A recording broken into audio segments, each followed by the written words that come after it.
Right,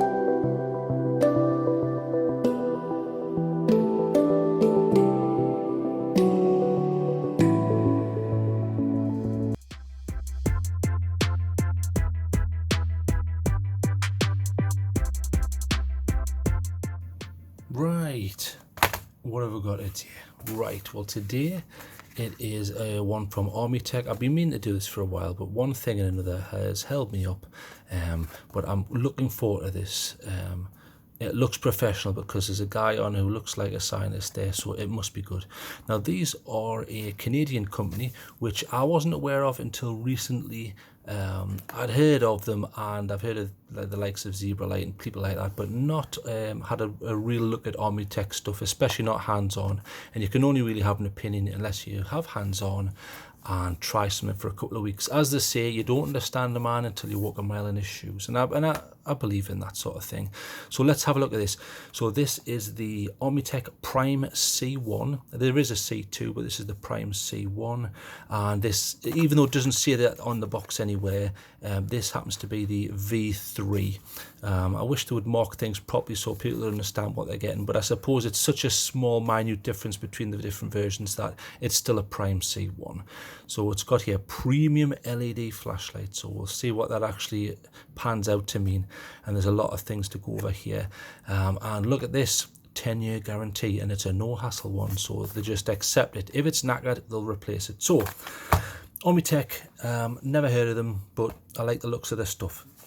So I'll discuss what this is while I take this out of the box.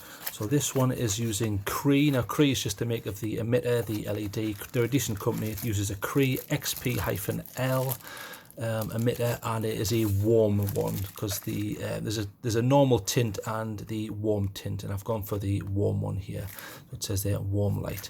Okay, so let's see what you get in the box. So starting out, there's your little your clip and a couple of O-rings. So we'll empty the box and then we'll start discussing things. And there's a little thing for your belt there, and that must be instructions. Where's the actual light? There's the light, and then there's the empty box. So we'll put the box just to one side and we'll go through the little accessories before we start talking about the light. So accessory wise, there's a couple of O-rings, little rubber O-rings there. Now the whole point of them is when you've got two machined parts, in other words threaded metal, because most flashlights are just a tube, but you need access to get the battery and things like that. So between those two parts you have the O-ring, which ensures waterproofness. That isn't really a word, but we'll call it waterproofing. There's also a clip here which goes on. There's the light there, so the clip will go on like this. I won't take it to bits too much. So the clip will go on this section here, and it's what I would call a deep carry, because once that's on, you can see that it goes right to the top and curves round. So if this is in your pocket, your jeans or your pants, the top of the lip there will come right close to the top. So it's nice to see you get that with it. It feels pretty solid. And I'll tell you what, I know I keep going on about this, but I like clips which have holes drilled out of them. Not only does it reduce weight very slightly, but it also gives you other options. It means you can put things through there to hang it off, and extra clips and things like that. So nice to see. It feels pretty solid. I just wish it was the same colour as the flashlight. I would prefer to see a clip in black, but never mind. It just means the paint isn't going to come off. So put that to one side. And you also get one of these. I mean, I'm going to be honest. Let's look at the quality here. There's bits of sort of thread fraying off and stuff. They're never the best quality, these things, even from an expensive flashlight manufacturer.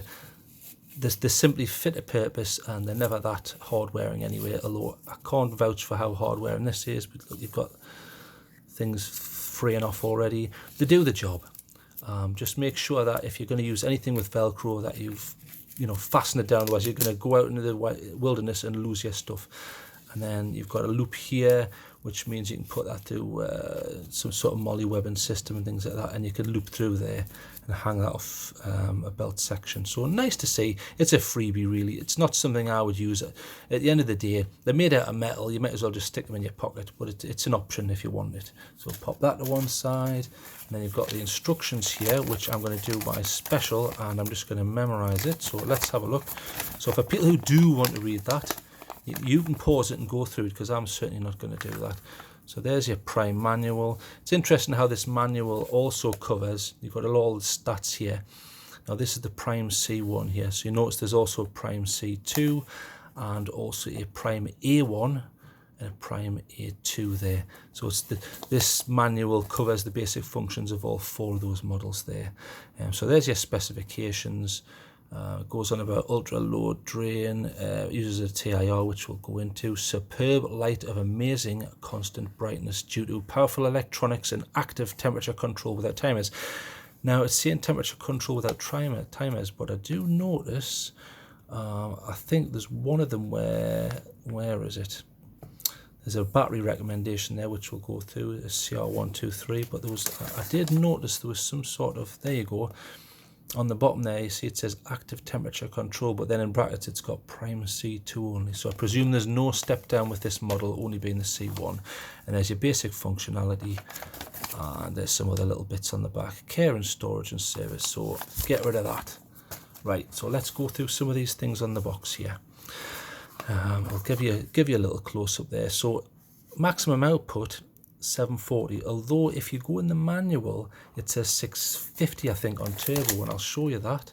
So this is the C1 prime, so if we go to turbo, it's got there 650 lumens. So I don't know why it says 650 lumens there, but on the box it says 740. I presume that slight difference may be because this is the V3 and there's maybe a bit more output, or sometimes what you get is one figure will be, for example, that might be maximum output, whereas OTF, which is out the front, which is what you actually get, maybe 650, but I'll have to have a look into that. So nice to see. The box is a bit cheapy, but it's certainly bright, and then that tells you what you get in there, what's included. And I always laugh at these little things. What you're supposed to do is you're supposed to run around the city causing a streak like the Flash, and you can use it outdoors. Never. And fishing, I'm not sure how you would use it fishing unless you're stuck to your head. And camping. So fair enough, you can use it for those things. So let's get shot of that and let's talk about the unit. So here it is.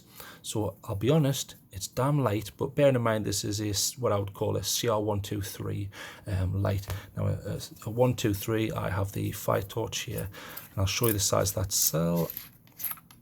So the CR123s are tiny. This is a night core one here. So tiny little cells, so you're not going to get the same sort of length of time and sort of capacity you're going to get with an 18650, but they're certainly decent, and they're pocketable. You can put these in a small pocket, and they're handy to have. Not everybody wants to carry a huge flashlight, and I understand that. So this one uses the CR123. Also, you can stick in a 18630, is it? So an 18350, which is very similar. Now, if I've got one, there's an 18350, I think. Yes, which is what I would recommend using anyway. So you're probably thinking, what's the difference between an 18350 and a CR123? So the R there just stands for rechargeable, so CR123A. So the difference is, there's a slight difference in height. So you see that this one's slightly higher, okay? And also, it may be harder for you to see, but there is a width difference. So this is slightly wider. And because of that, you get, generally they have a higher amp output. In other words, a better continuous output, depending on the cell that you buy, of course. And they also have a slightly higher capacity. So for example, this is the night core, and you only get 650 milliamp hours. That's the total capacity. Whereas on this one, now bear in mind it's only slightly bigger, and I'll zoom right in so you can actually see it.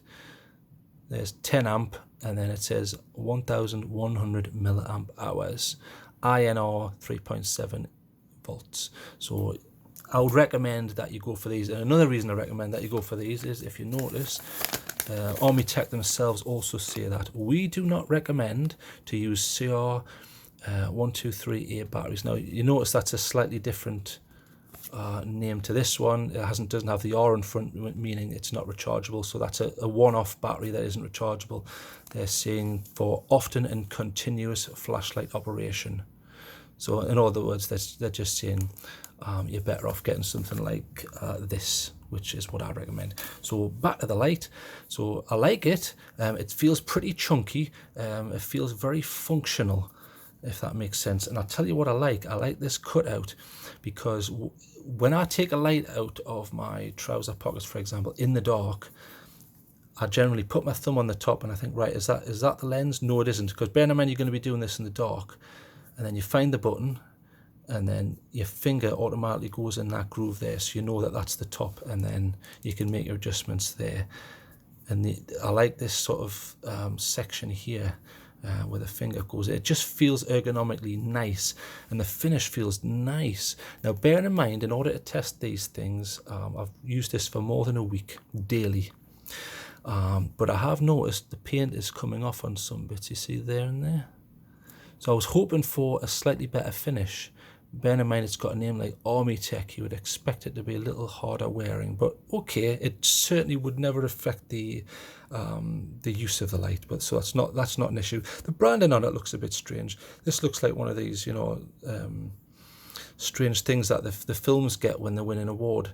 But okay, it gives you the information you need, and then it says born to exceed. So we are born to exceed, and the button's nice and firm. The only thing, again, at this price point, the disc here slightly overlaps. So if you can hear, so you hit the disc and then come up. I'm certainly not saying that that's not waterproof, but what I am saying is I would prefer that to be flattened off a bit. Maybe they use that same component with multiple flashlights and ones of a certain different diameter. But again, it doesn't affect the use of the light, and you can make adjustments and take this off. So obviously, because you can extend this and it's used for different models, it opens top and bottom. So we'll open the top and bottom and have a look.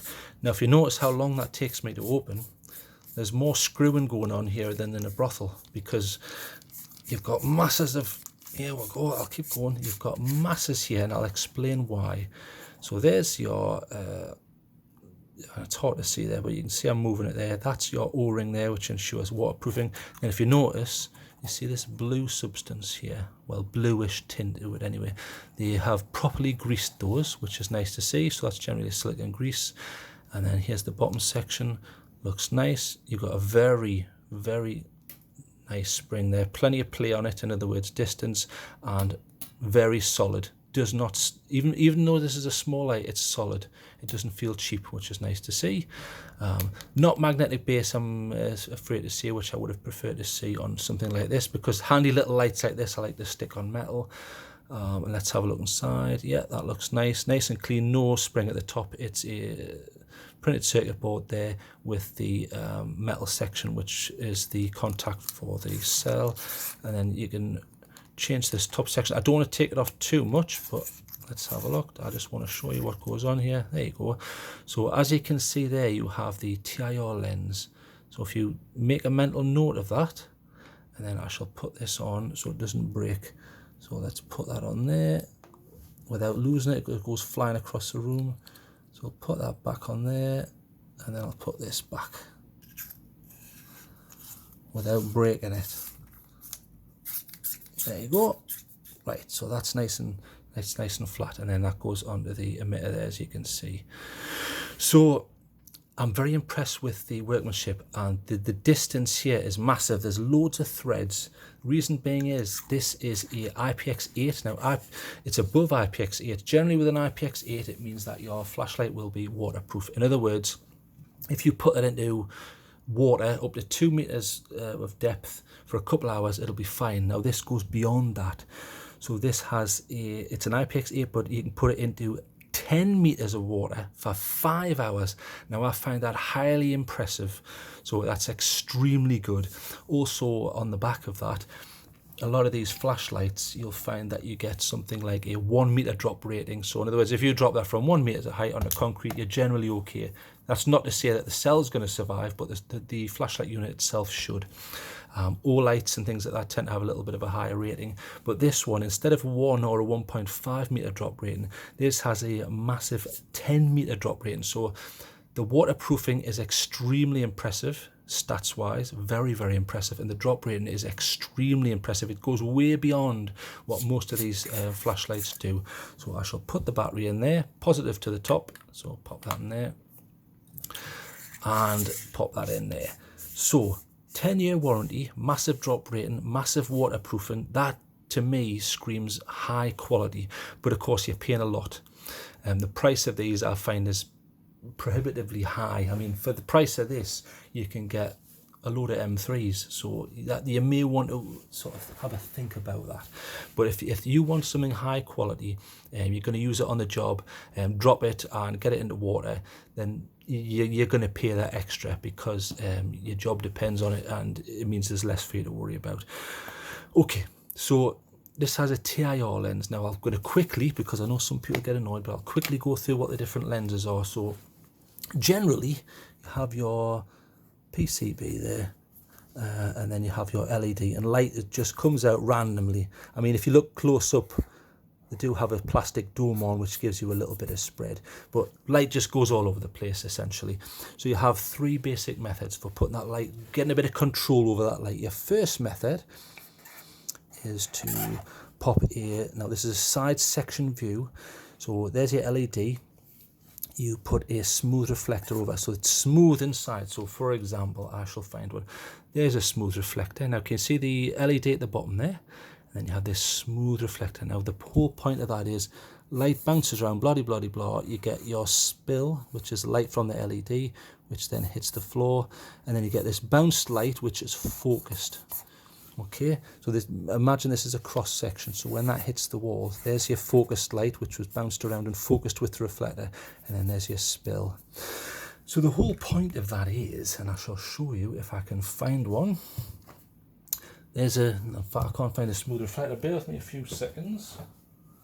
Luckily I've got a few flashlights, so there's a smooth reflector, you see that? So if we turn that on and then turn it down a little bit to a bit more sensible level, there you go. So as you can see, here's your spill, which is light from the LED, and then you have this focused light which reaches out. That's the whole point of a smooth reflector. You'll find a lot of throwy lights, and by throw, they're on about sending that light out. They'll all use this basic concept. So you see the problem though up close. You obscure detail, you can't really see anything. Yes, you can pull back to fix that, but you've got to pull way back, or you can reduce the output. So that's great for distance, but not so great for close-up. So your next option is, if that's causing you issues, you can use the same reflector, but you introduce pits and aberrations to it. So you get the same spill and bounce and send, but on the wall, it looks more like this. There's something of a transition zone between this spill and this spot. So you're trying to get the best of both worlds. So for example, here's a orange peel reflector. So if you look at that, you see the little bumps. It's literally like the surface of an orange peel. That's where it gets the name. So if I turn this on, right. So can you see you're getting the same spill. In fact, there you go. You're getting the same spill and a spot, but you see how it's transitioned. There's less loss of detail, and this is more spread out. So you're not going to be able to fire this as far as a smooth reflector, but it's certainly going to be better close up. So it's trying to get the best of both worlds. It's one of my favourite type of reflectors. Now for way up close stuff, or if you want to do away with all this transition zone, use what's called a TIR. So there's your LED. And then over the top, this is a cross section again. You put a solid piece of plastic, which is a lens. Can you remember that bit that I showed you before? This solid lens where the light's going to enter, and it's going to bounce around completely inside this medium and then leave as you dictate. So how you create this surface or put beads on or tiny little facets, it's total internal reflection. That's the name. So TIR, because the light is totally internally reflected with very loss of light in that process, and then it emanates how you dictate. So for example, here's a TIR. Now, one of the benefits of TIR is, instead of having this huge space that you need for something like a smooth reflector, you see there, and that's quite large, isn't it? You literally just need a small piece of plastic, which is what's happening here. You're saving space. It cuts down on the length of the flashlight. And what happens is, even though I've turned this up to full, see there's a beautiful transition. Yes, you have a hotter spot rather than a hot spot, but it's beautifully transitioned. There's no obscuring of detail, which is absolutely fantastic. So this is a TIR.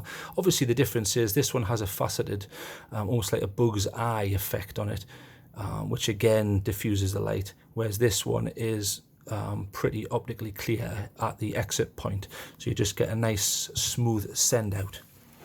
So let's have a look at the UI, because all of these flashlights use a UI. So I did use this for more than a week and a half to try and get used to the UI. I will say I wasn't a big fan of the UI. I prefer Narsil and Andril and things like that, which are open source, and things like you get on the BLF A6. I find the UI in this a little bit clunky, but it works. And if you don't own any of the flashlights, it's probably not a problem. You see, I've got so many flashlights now that you get used to certain ways of working, but I'll show you how it works. So here's the basic concept anyway. So if you hold, you enter, well, it enters at the bottom level of the output. So you start with a Firefly 1. Now, you can hardly see that. Now, that's a sub-lumen mode. So it's, according to these statistics they give you, it's 0.15 lumens, and you get 140 days runtime with that. The whole point of a sub-lumen and a lumen mode is it doesn't ruin night vision. You can read a map. You're not going to let people know of your location. You're saving battery. You can use it as a beacon and things like that. And the battery, you're getting super extended runtimes. And it doesn't ruin night vision, because generally with night vision, if something's too powerful, it flies back in your face, especially if you're in the dark, and it takes me about 10 minutes to get that back. Yes, you can use red light modes and things like that, but you're better off just using a low energy mode, which doesn't ruin your night vision. So there's your first mode. So if you hold again, it goes to the next mode, which is Firefly 2. Now that's only 2 lumens, but look, that's pretty good, and you get 13 days runtime out of that. That's pretty good. And then from the Firefly modes, if you hold again, right, now we're into what they call main 1, 2, and 3. I would call it low, medium, and high. So main 1 is 10 lumens, you get 55 hours, so press and hold again. Main 2, 34 lumens, you get 18 hours out of that, pretty nice, that's efficient. And then, so now we're at as high as it'll go in the main modes. So that's main 3, that's 95 lumens, and you get 6.2 hours out of that. Now bear in mind, those stated run times are by Armytek themselves, so they may have used this highest capacity cell they can get their hands on, so you may get slightly less than that. So they're your main modes. So we'll go through them again. You see, it just goes through. Now you'll notice it doesn't go through all those modes again. If I hold, now it's only going through main 1, 2, 3. So 1, 2, 3. Well, if you want to get back to the Firefly mode, you've got to turn off again, which is a bit cumbersome. Then you've got to go back in. Right, now we're back into the Firefly modes. Click and hold. So again, that's a little bit counterintuitive. I understand what's going on, but if I bought this as a gift, people would say, well, where have those 6 modes gone now? I'm confused. Where's the lowest? So you're kind of having to go backwards and forwards, and then if you press it again, it's so I'm not a fan of that. But anyway, those are your basic modes. Now for turbo, you're probably thinking, well, on all flashlights you just double click. Oh, it doesn't work. If you double click on this, now nothing happens. You're literally left, excuse the pun, in the dark. So in order to get turbo, you've got to turn it on, which is an extra unnecessary step I don't understand. So let's say we're in, I don't know, one of the Firefly modes, for example. If you double click, it goes to turbo. Now turbo is 650 lumens, or if you believe the box, 440. I don't know who's telling the truth. And that gives you 0.7 hours. And I'll be honest, it doesn't get very hot in turbo. I'm quite impressed. It's not like some of them, but obviously the reason it's not getting very hot is because the output is only 650 to 750. So it's not like some of these where you're getting 1000 to 1600 on a turbo, and it's absolutely roasting hot, and you've got to hold it way back, and and put ice cubes on it and things like that. So the workmanship's fantastic. It's good thick material, so you're not feeling that heat. You can actually use it in turbo without burning your hands. You can even hold it like that. Now, most of them you've got to creep back like that and be a wimp and try and get away from the heat, unless you've got asbestos gloves. So there doesn't seem to be a step down. This appears to just run and run and run until it runs out. So, for example, it says here, there you go, brightness stabilization. So it just hits its full and runs until you get a drop off in power. Now, bear in mind with that drop off in power, again, see, look, that's still not too hot. So very well made. If the battery is getting lower and the output is only able to put out less than 75% of its total output, what happens is after 30 seconds of use, you'll get a couple of flashes. Now that's this flashlight's way of letting you know right, the battery's getting critically low, you need to charge it. So it doesn't have a flashing LED behind the button like some of them do, where they'll flash red and, you know, low voltage warning and things like that. There's none of that. It's a visual cue on the output. So can you see what I mean about the UI? It's a little bit cumbersome. If I want to quickly get to turbo, you can't. You've got to turn it on, hold it to turn it on. Right now it's on. Right now double click. It seems like an extra step that's unnecessary. Also, there's no triple click, because a triple click on most of them would be strobe. There is no strobe mode. So that's a little bit disappointing. I can understand people saying strobe's a load of rubbish, it doesn't do anything. It does. You can get extended run times by using it as a beacon. You can also have slower strobe modes and SOS modes. I mean, at this price point, you might as well throw it in. You know, I would. Unless Armytek are thinking, what's the point in putting all these modes on that people don't really use? And I can also understand that way of thinking, but maybe hide that behind a config, you know, like on Android, where you hold down for 16 seconds and get into config, and you can make that choice yourself to turn the strobe on and off and things like that. So it would be nice to see that. But I quite like this light. Like I say, drop rating fantastic, warranty's fantastic, the waterproofing's fantastic. I just wish there was an immediate turbo. Why is there no strobe? The UI maybe needs a little bit jiggling about. And there's no electronic lockout. I did laugh on some of the literature. It says, don't you worry, if you want to lock out, you can do that. Well, we know that. I could do that with any light. I can get any light and just undo that enough where now physically it won't work. See?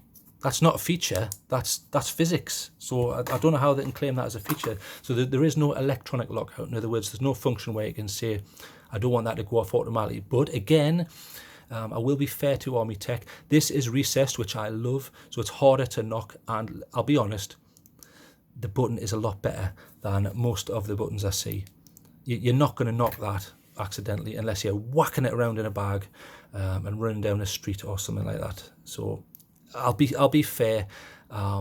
It probably doesn't need an electronic lockout, but it'd be nice to have instead of having to use this physical aspect here on the end, because that's not really something that you should be claiming as a feature. Also, it's a shame they didn't put a neodymium magnet in here, because small flashlights I like to use on the hood of a car or sometimes indoors. It's nice to have that feature. It would have been nice to see that, unless this material is so thick that they don't want that. I don't know, but there's just some little pros and cons. Now, just for size, to show you how small this is, I mean, look, I can hide that in my hand. That's pretty good.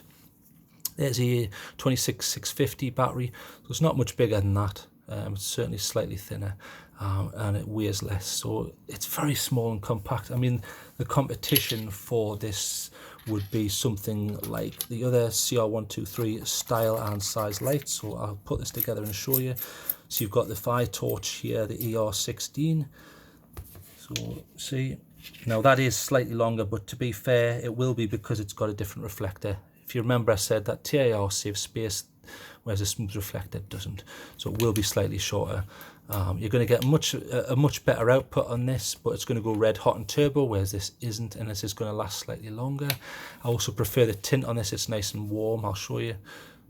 So you see how white that is, whereas on here, now if I can get a turbo, see what I mean? It's a nuisance getting a turbo. Right, there's turbo, right. See how warm this is, the Armytek, whereas this is a cool white. Big difference there, you see.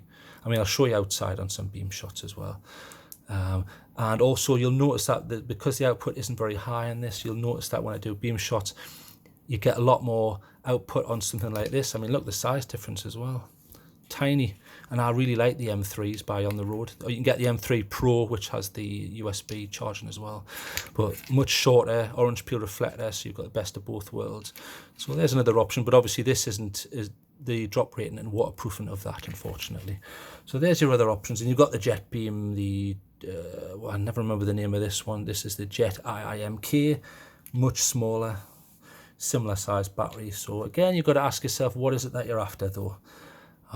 You know, I'll give this a mark, put it that way. I don't want to keep rabbiting on. See, these have got the magnetic bases, and it hasn't made them have to increase their size much. So let's give this a rating, and then I'll show you some beam shots. So I really like this, a lot to like about it, but there's also little things I think I would prefer fixed. So I'm going to give this a because of the 10-year warranty, and it's fantastic. I'm going to give this 8.5. I would give it 9.5 if they put on the immediate turbo, a strobe, fixed the UI, electronic lockout, and maybe a mag base. It'll probably get 9.5. So 8.5, I really like it. I can highly recommend it. Excellent stats. I would just change some things. So enough of me waffling. Let's get outside.